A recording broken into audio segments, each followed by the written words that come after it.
Welcome to the Gatekeepers Podcast with Billy Grove, where the fence world gets real, raw, and unfiltered.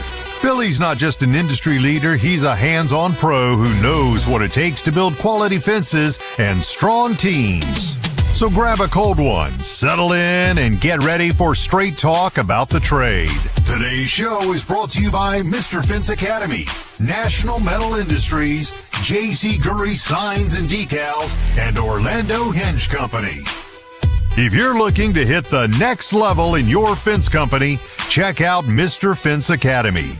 Real fencers, real job sites, real training equals real results. And now, live from the Mr. Fence Academy studios, here's your host, Billy Grove.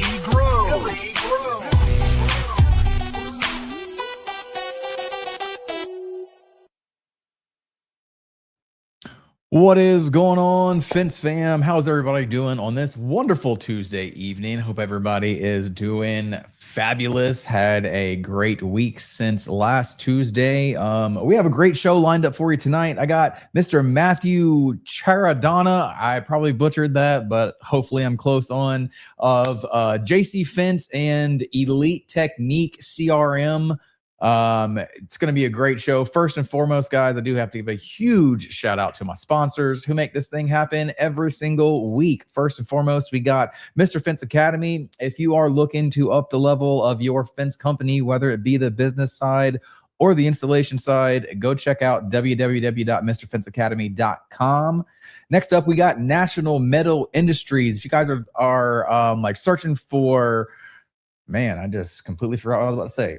My privacy slots for chain link, ornamental iron, aluminum, vinyl, some pretty cool fence tools. Go check out National Metal Industries at www.nmifence.com. Next up, we got JC Gurry. If you guys are still looking for a fence sign to put on your fences, go check out the folks over at JC Gurry at www.jcgurry.com.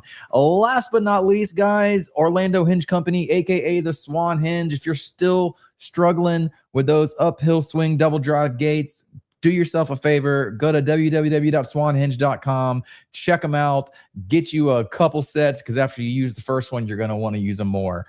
Bam. So I stumbled my way through that after Chris told me last week how great of a job I did. So props to myself on that one. But anyways, we are here. And like I said, I do have Mr. Matthew Chiaradonna on, and we're about to see if I either butchered that or got close. What's going on, man? How are you? I'm well, sir. You got it very well. Can't complain on your first try. Excellent job.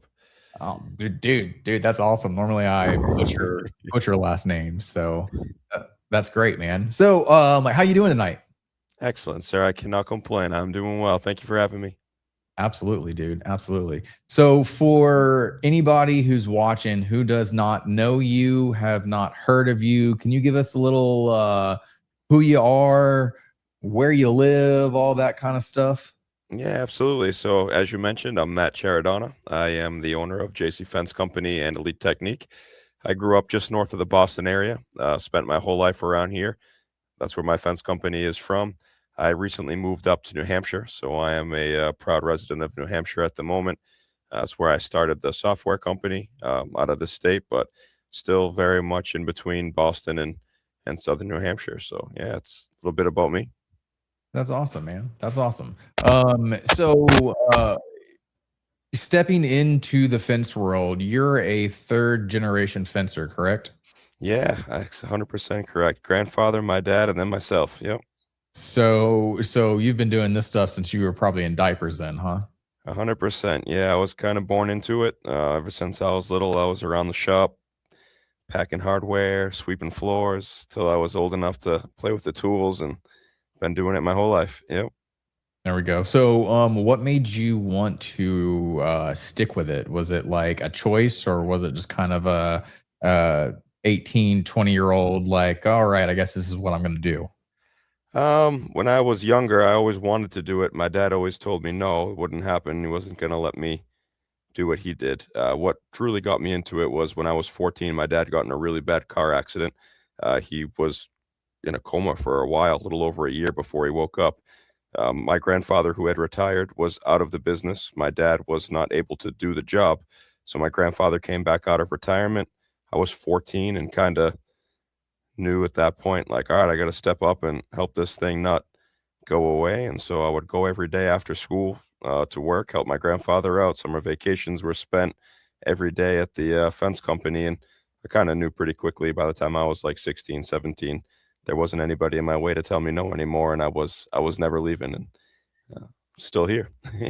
That's awesome, man. That is really pretty cool. Uh, I mean, like most kids who are born into something either love it or just completely hate it and want nothing to do with it. Yeah, yeah, you hear that story definitely on both sides, right? Like, Yeah. they were born in it and stayed, or they were running from it as far as they could. I always liked it. I was always, like I said, at the shop, at a job site, out looking at jobs. I always enjoyed it. It was what I knew. Once I had the ability to do it, Right. So, come back.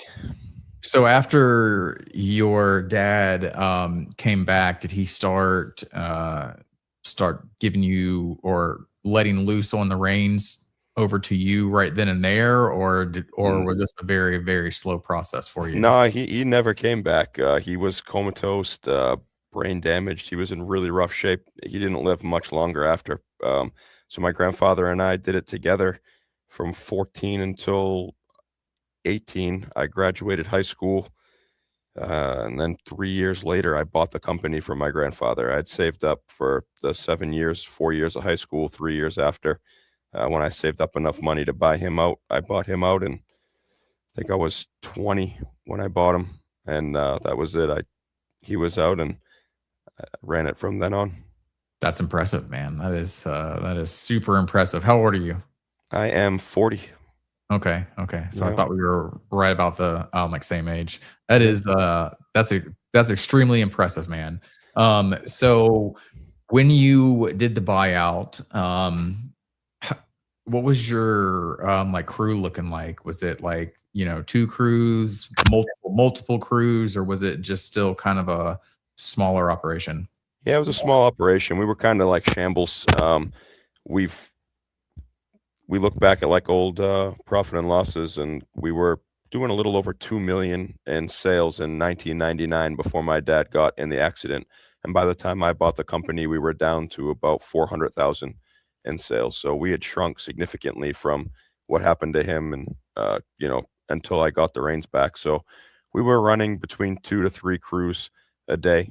We were doing some small wholesale sales to other fence companies, and we had shrunk down pretty significantly when I purchased the company. Okay, okay. And I imagine you like scaled it back up. Yeah, it took a little while. I bought the company in 2007. As most of your listeners probably know, 2008 didn't go so hot. So No, it did not. from 2008 till 2011, I actually almost lost the company. My entire life savings was spent dumping it into buying the company. I bought the company in pretty poor financial shape, and by 2011, I was getting my car repossessed from the front yard, and I was struggling to pay my mortgage. So we stayed pretty low for 3 years. Took me a while to get the knocks and bumps and bruises, and then starting around 11 and 12, we really started to scale, and that's really when it started to shoot up and the growth happened. Yeah, I'd say the growth, kind of peaked out right there around COVID, and it's gotten a little slow the last couple of years where we've Mhm. kind of been going sideways, but looking Right. at the next runway to go back up again. There we go. There we go. Now, what did that scaling look like for you? Did you have, uh, help along the way, or was there really kind of no previous playbook to grab plays from? It was a real old school playbook. It was, I think what my dad had done had been lost, and we were back to kind of my grandfather's way. We were old school without very many processes, kind of just like his way or the highway. Right. Definitely no computers, no organization. It was just filing cabinets with last names and stuff like that. So that was kind of like the bottleneck to scaling. If you weren't at the office, you didn't know anything about any of the jobs, you didn't have any access to things. There definitely wasn't a playbook for training team members or anything like that. We were just running through people year after year. So I pretty much had to build it all, myself. We still do some things the old JC Fence way, but for the most part, I had to rebuild or build for the first time processes, SOPs, find a way to get things to be more up to date and able to be scaled. So yeah, it was a lot of change, a lot of me kind of creating the way that we run today.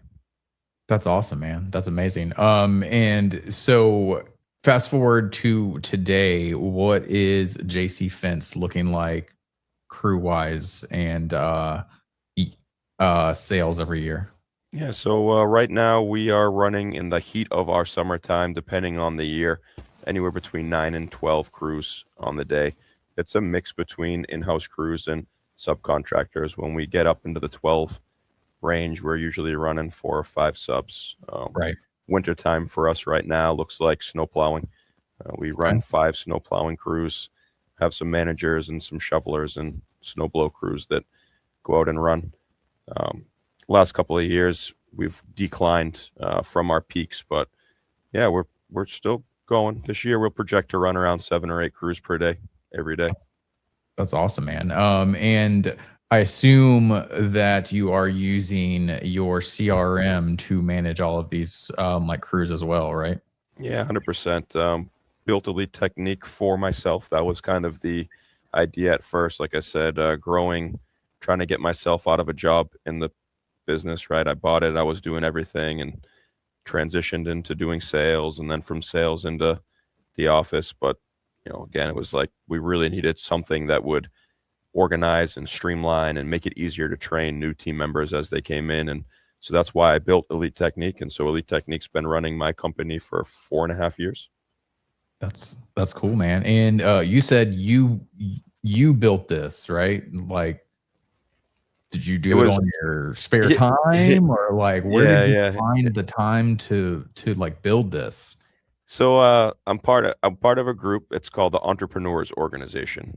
It's a group that's global group that was kind of like founded on the idea of like Gino Wickman and Traction. It's a book and an operating system for businesses.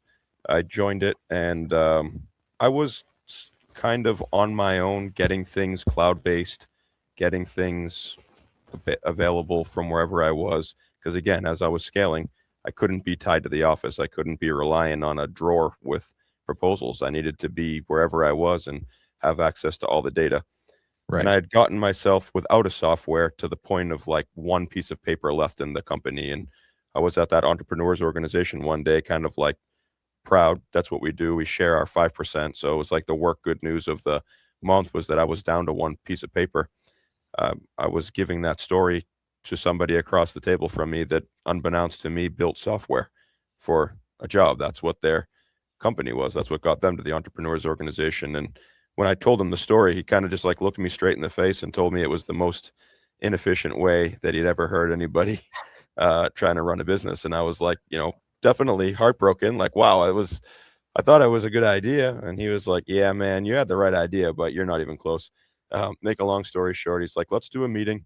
We'll talk about what you want. I'll tell you what I can do for you. And at the time, I'm like, I'll never be able to afford that, right? Like a guy digging holes isn't going to be able to afford to build a software. But the price that he gave me wasn't great, wasn't the scariest thing I ever heard. And did I build it? I didn't physically code it. I didn't physically write the code that does it. I dug holes my whole entire life. I don't even know what a line of code means, but I guess I architected it, right? Like it was all the things that I envisioned running my fence company that I thought would make my company cleaner, more organized, easier to scale, easier to run. And it was them that put it all together for me.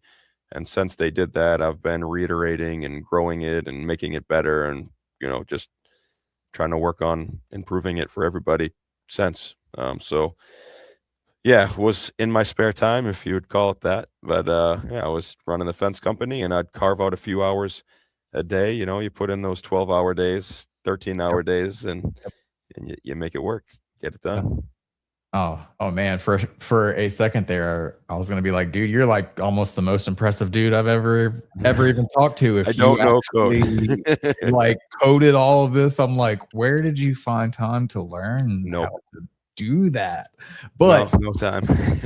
but either way, still very impressive that you still architect it while still maintaining the fence company and like keeping it going. So it was built basically for you. Obviously, you then saw that there was a need for it outside of just you. Um, what did that look like going through the steps and processes of not just getting the word out about it, but getting traction of gaining clients and stuff? Yeah, great question. So, yeah, I mean, at first when I built it, I was like, oh, maybe one day we'll sell it, but I didn't build it with the intent that I was going to build this big business out of it. But as you know, and probably some of the listeners know, I'm pretty involved in the AFA. So I'd Mhm. find myself at a installation school and I would be teaching install school, and I'm there and I still have to run my fence company. So up's the laptop and I'm sitting there working, right?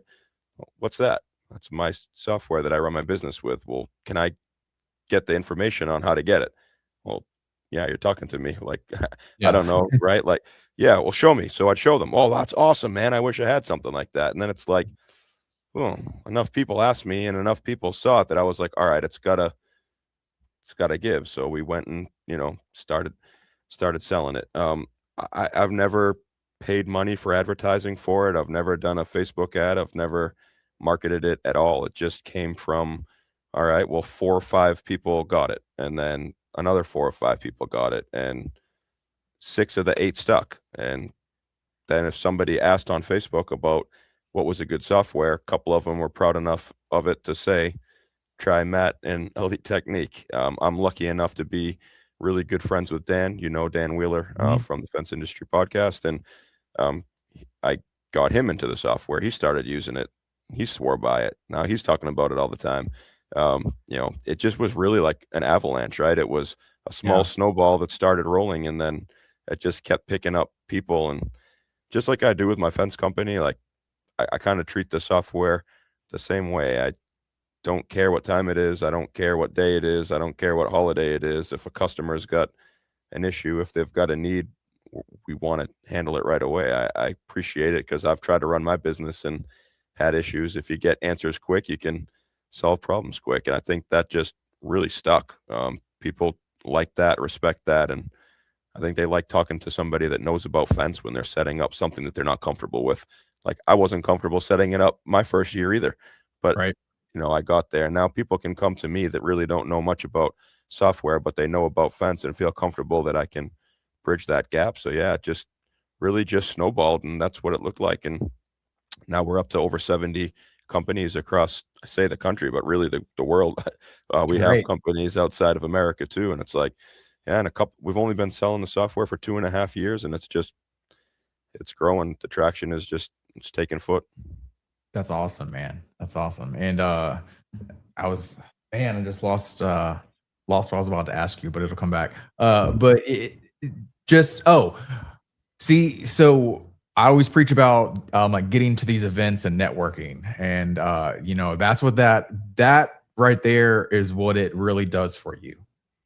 It doesn't matter if it's AFA, NAFCA, FWA, Mr. Fence, Purple Coaching. I don't care which event you pick, you call your family, get to some of those, and man, networking could just possibly change life, you It know? does. Yeah, I was the worst at it. Really, I was. I was, I don't know, 18 to 25, like that stubborn entrepreneur, can't ask for help, can't Right. go, be told what to do. I got to figure it out myself. And man, I got my butt kicked like every day, up and down. Lost money, lost time, lost sleep, lost energy. And I would be told by my mentors all the time, you got to join these groups. You got to join these groups. And I just didn't want to. I was shy. I wasn't outgoing. I'm still not outgoing. I'm not the guy that goes into a room and goes and makes friends. I kind of sit in the corner by myself, and I wasn't really getting anywhere fast. I joined that entrepreneurs group, which led to the AFA, which led to going to Tony Thornton summits and going to, like you said, just anything I could get my hands on. And it's certainly changed my career path. It's certainly changed my trajectory. I wouldn't have this entire business if it wasn't for networking events. So I agree with you 100%. You can't Yeah. get enough of it. Yeah. And not just for the business, but a lot of these networking events do, honestly, from what I've found, a lot more for personal growth than they do really for business growth. And from what I'm finding, like, man, you get your personal growth in line and the business just kind of follows through with it, man. Certainly helps, right? If you don't have your ducks in a row at home and in your own mind, it's certainly hard to be focused and, growing in the business. So you're hitting the nail on the head. It's helpful to have work and, growth. I say growth, right? One of our core values at my fence company is growth. You got to grow personally. You got to grow business wise, or it's kind of stagnant, right? Eventually, you can't get anywhere. Yeah, very true. Like, speaking of the AFA, you are your chapter's president, right? Yep, I'm the current president of the Northeast chapter of the AFA. We actually have a Northeast chapter conference coming up here in 8 days. So Nice. March 11th to the 14th up here in Rhode Island, we are going to be having a Northeast conference with AFA education, local chapter education, and a showroom floor with about 81 vendors at it. So it's a mini fence tech. It's not on the same level as them, but we do pretty good for our little neck of the woods. Nice, man. And how long have you been like an active member of the AFA? Like your whole time, or did you kind of just join it first and then kind of get active in it? Joined it first. So we've been members of the AFA since I can remember. I was a little kid. My grandfather and my dad used to take me to local chapter events every year that we had them. I think my first time going to a national convention would have been 19 years ago. I think I had just turned 21 and it was in Vegas. And we were like, all right, let's couple this up. We'll go celebrate the birthday and go to the national. But I was more doing it as like a spectator than I was a volunteer. Right. It was probably about 6 years ago that I started volunteering for my local chapter, and that led to being asked to be the next president. And so I was president-elect for a couple of years, current president now. And so I'd say it's been about 5 or 6 years that I've been active in volunteering. That's great, man. That's great. And I heard you earlier in the show say that you were teaching fence school. Are you still doing that as chapter president? Yeah, I've done it the last 3 years. Nice. So I actually started before I became the president. While I was president-elect, I was asked by the current president, Ken Throckmorton, if I would go down to Dallas 3 or 4 years ago to teach. And so I've been lucky enough to be asked to go back the last few years and teach a class for the fence install school down there. That's awesome, man. And that's always a good time too. Like no matter if it's in Dallas or Tampa or where's the other one at? Oklahoma. We did Oklahoma one year. Yeah, there was like tornado sirens going off, and it was wild. But yeah, it was a fun time. Yeah, hell yeah, man. All right, well, hey, real quick, we are going to jump to commercial break, and we'll be back in just a minute, okay?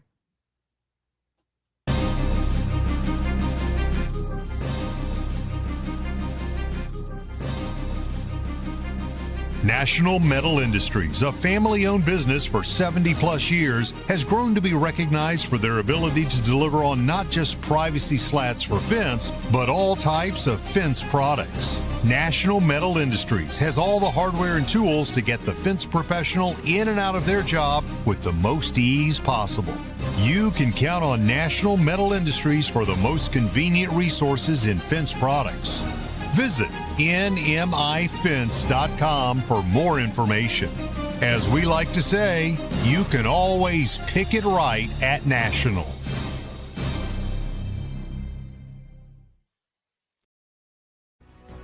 J.C. Gurry Signs and Decals has been a trusted name in the sign industry since 1949, with all manufacturing done in-house from start to finish right here in the USA. With 75 years in outdoor signage and roots dating back to the 1920s, J.C. Gurry specializes in durable, high-quality signs and decals. In-house screen printing since the 1970s ensures every product meets the highest standards. Visit jcgurry.com for more information. Every aluminum sign includes Mylar lamination at no extra cost, extending product life in tough outdoor conditions. For unmatched quality and longevity, visit jcgurry.com. Struggling with a gate that drags on your sloped yard? Orlando Hinge Company has the solution, the Swan Hinge. Unlike standard hinges, the Swan Hinge lets double drive gates swing open smoothly up inclines, eliminating dragging and binding. Easy to install on vinyl, aluminum, wood, and chain link gates. It's built for durability and made to withstand the elements. And when your customer hears that, yes, their gates can work on a slope, you just made the sale. The Swan Hinge, designed by fencers for fencers. Made in the USA, lifetime warranty. Order today at swanhinge.com or email info@orlandohingecompany.com. The Swan Hinge, because every gate deserves to open smoothly. Alrighty, guys, and we are back. And if you are just joining the show, we got Mr. Matthew Chiaradonna on from JC Fence and Elite Technique on. We're in here talking about some CRM stuff, some old school fence practices, and just having a blast on this awesome Tuesday night, right? Of course we are. Always talking about fence. It's always fun. All right. Let me scroll through my notes here real fast. Let's see where we're at. I went off there. Okay. All right. So we were talking about networking and all of that stuff, and then we went into the AFA. So now we'll get back into some of the inside stuff of what all Elite Technique does for a fence company. Besides the basics that is a fence CRM, what is going to be different from any of the other ones out right now? Yeah, I mean, what I would say the largest difference is that we are truly like a one-size-fits-all software for all the things that you're usually getting from many softwares. The goal of why I wanted to build Elite Technique was because I was looking for a bunch of things that I didn't see in one place, and I was going to have to integrate a bunch of different softwares to get it at like a really absorbent price, right? I knew I needed a CRM, and there's some great CRMs out there, excellent CRMs out there. I knew that I needed to have a place where I could get pictures, videos, put notes and things like that on them. And there's great software out there that does that. I knew I wanted a drawing tool, one that would use Google Earth and let me have different backdrops on it, but that would actually calculate fence, right? I didn't just want to do a drawing to do a drawing and then need somebody that knew fence that had to calculate the parts and pieces that I needed. I needed one that did that. And I knew there's a couple of softwares out there that did that, not specifically for fence, but you could teach it, right? I knew that I needed QuickBooks still. I knew that I needed, text messaging. I knew I needed all these things. And every time I would go look for a software, there wasn't anywhere that I could get that all in one place. And when I looked at stacking those stacks together, we were talking about thousands of dollars a month for all the users that I needed, right? I mean, I was a 35 to 45 person company. It's outrageously expensive. It made sense to build that all into one place. And so what do we do differently than the other ones? We are all those things in one place. We can work in a very simple method so that if you're not a big company, you're just a small pickup truck company, you're just trying to use CRM drawing tool and send a quote out, we can set you up real quick, real fast, and make it simple for you. But we've got companies that are franchises that have multiple locations that are doing multiple branches, and we're setting them up in an enterprise system. So you hear terms like CRM. What's that? Customer relation management tool. It's good at bringing customers in and keeping them through the system. We're what we would call an ERP. Like, we're an enterprise software. We can be set up super simple, but these massive companies, they can use us too. So like you're not going to start with us and then have to switch into something else later because you outgrew us. You're going to grow with us. We Right. do inventory, purchasing, we do manufacturing, we can do vehicle tracking, clock in, clock out, profit. I mean, it's a true enterprise system that can do everything that your company needs it to do. That's built specifically around fence. So kind of makes us different, right? Like a small Yeah. guy could come in and probably use us, but these massive multi-location companies are coming in and finding great success, customizing the software around their needs too. So I think it definitely sets us apart from what else is out there. Absolutely. So little sidebar question that I'm just curious about. Have you found any success outside of the fence world with this? If Like, someone in the fence world comes to me and says, "I do patios, can you help me? I do structures, building structures, can you help me? I do roof." Will I say, "Yeah, of course, we can," right? Our software is built to be able to use anything. It's just not what I focus on. It's not my right, day-to-day. My the customers I'm after are fence companies. The right. problems that I'm trying to solve are fence problems. The updates that we make and the customizations that we do are 100% around fence. If somebody came to me from outside of the fence industry and wanted to use my services, I would say yes.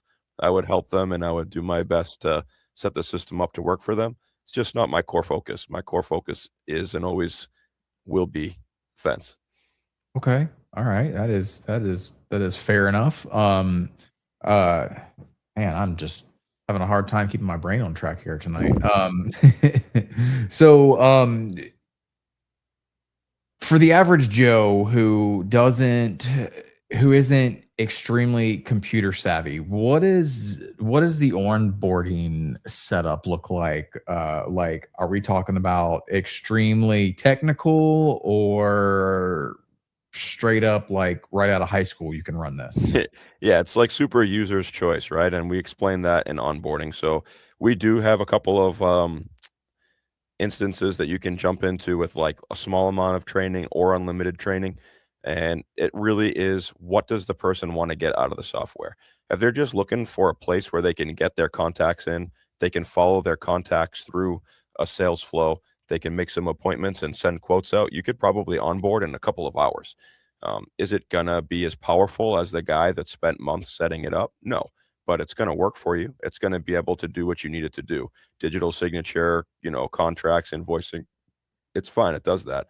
Most people don't want that though, right? They don't want something basic. They want it to be their products.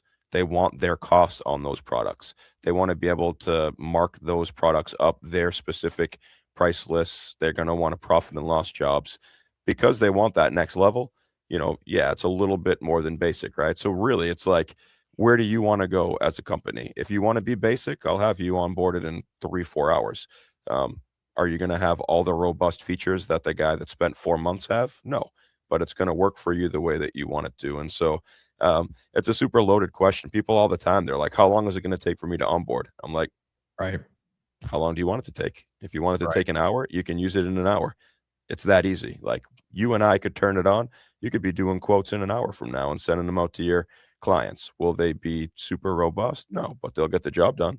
Probably Right. better than what some people are doing right now.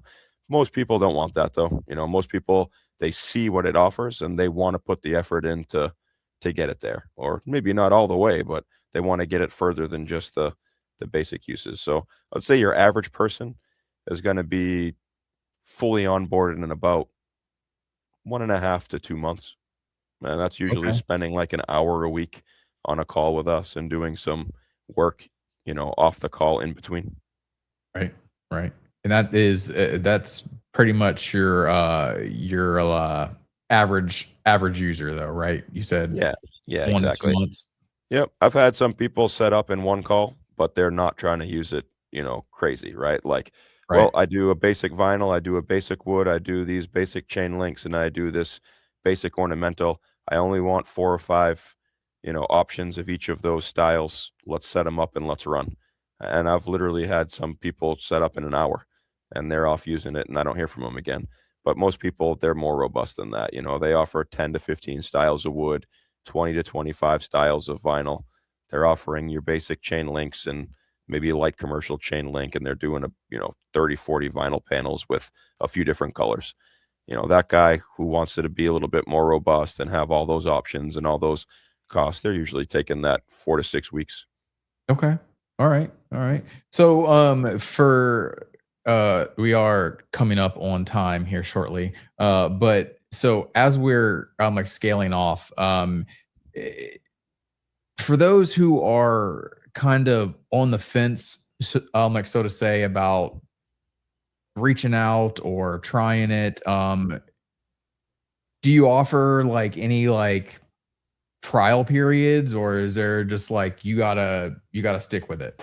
Yeah, we used to offer a trial period, and what we've learned, which is something I've learned a lot in my life, is that without buy-in, you're not going to get anything out of people. So you give somebody a 1 month free trial, and they usually don't put a whole lot of effort into it, if any, because they haven't parted with any money. So it's not a big deal to them. And, they've spent an hour on it in a month, and then at the end of the month, they're like, oh, it doesn't work for me. Okay. Okay. Do you Makes know if sense. it worked for you? Well, no, we didn't really try it. Well, yeah, no kidding. So we've kind of gotten away from the free trials. We don't really believe in the free trials. We believe in buy-in. We're going to buy into you. We're going to give you unlimited free training. You got to buy into us too. And so what we recommend is we have like a starter package. It's $200 a month, gives you 4 hours of free training. And usually you're going to get those 1 week after another for 4 weeks. That's the sweet sauce, right? If in that first month you give me 4 hours of your time, I'm going to set you up for success with my team. If I give you a free trial and I don't hear from you once in the first month and you only watched a few videos, you're probably not going to make it, right? You're going to Right. end up giving it up when the next month comes because you didn't figure it out. And so, yeah, we want buy-in from you, and we promise we're going to give you 5 times the buy-in back, $200 a month for the first month. You're not asking for much to have a chance at really changing your company. So that's how we do it. We would either start somebody off in the trial package of 200, or the next level up is 400 a month. The 400 a month does come with unlimited online training. So we get some people that will come in with that $400 package, and they'll meet with us like 8 times in the first month, and they're completely set up. That's the buy-in that we're looking for. There we We go. want you to give us, your time and effort, and we're going to give it right back. There we go. That's awesome, man. All right. Well, you got any like closing thoughts for everybody watching and listening?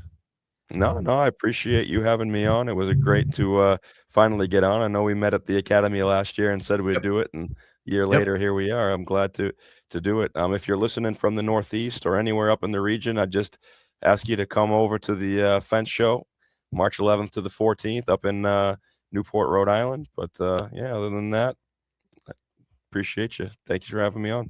Absolutely, man. Are you going to be at the retreat this year? I won't, because my show and the retreat are like within a few days of one another. So Okay. I'm setting up for show, winding down from show, getting my booth unwinded. So Makes unfortunately, I'm sense. not going to be able to turn it over and head down south. Makes sense. Makes sense. Well, man, I very much appreciate you taking the time out of your night to like come on, and I enjoyed talking to you. And man, again, thank you, and you have a wonderful night. All right. You too, sir. Have a good one. Thank you. All right. Thank you, buddy. Alrighty, guys, and there is another one in the books. Great show tonight, guys. If you want to know more about Elite Technique, go check them out. Search for them on Facebook. Search Matthew Chiaradonna. Go see what they have to offer. If you're thinking about looking for another CRM, just go ahead and jump. I got a great show lined up for you guys next week. And with that said, you'll have a wonderful rest of your night, and go kick some ass this week.